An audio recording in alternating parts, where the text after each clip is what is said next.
Hola Tachistas, my name is Adalia Espinosa. I am the State Board Vice President of Communications, and as you may know, this month, all the way through October 16th, we are celebrating Hispanic, Latinx Heritage Month across the country. And we here at Tache are very happy to bring our current and future members something special this year.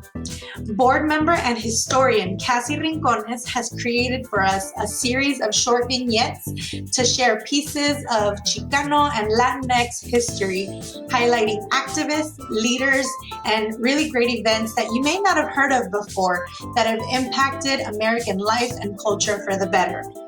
And I have the distinct pleasure of starting this series off with the fiery labor activist and educator, Emma Tenayuca of San Antonio, Texas. She was born in Mexican Comanche ancestry. Emma Tenayuca was born in San Antonio in 1916 during the onset of the Great Depression.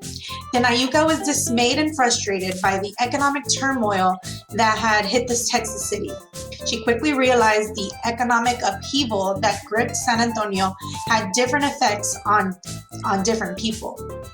While the upper class sat comfortably in their homes, the lower class suffered from indignation caused by low-paying wages, poor health conditions, and other social injustices. At an early age, Tenayuca saw the economic and social injustices firsthand.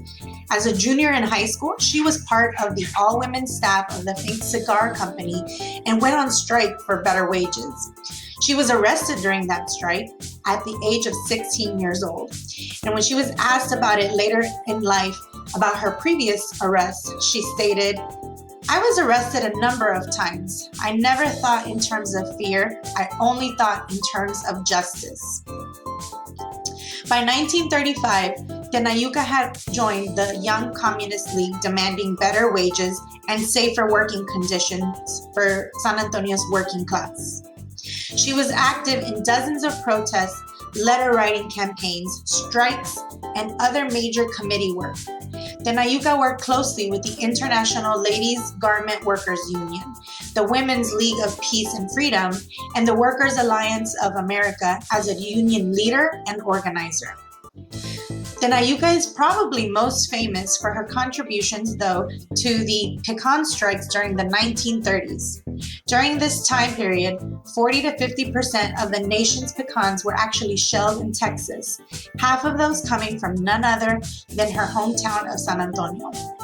Tenayuca was mortified by the working conditions in the pecan factories. Historians have noted that the working environment lacked safety conditions, were severely overcrowded, and operated under poor ventilation and lighting, leading to a high number of women employees, mostly Hispanic, suffering from tuberculosis.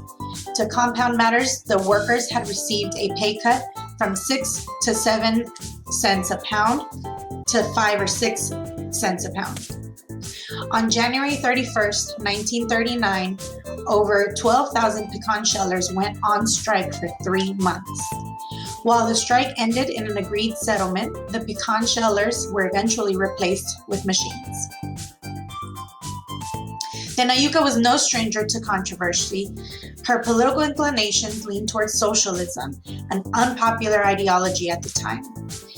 She moved away from the limelight soon after the pecan strikes, moving to Houston and later to San Francisco, but eventually returned to San Antonio and became an accomplished educator. She continued to influence activists and leaders alike until her death in 1999, and some may argue continues to posthumously influence activists today to continue the fight against social and economic injustices.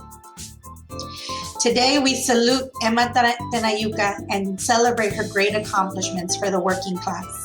If you'd like to learn more about Emma Tenayuca, I encourage you to visit the Texas State Historical Association Handbook of Texas.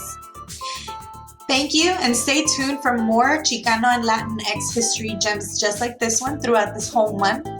Thank you to Cassie Rincones for creating this vignette for us. And thank you to all of you for watching, sharing, and we hope to see each other soon. Cuídense mucho y hasta muy pronto. Bye-bye.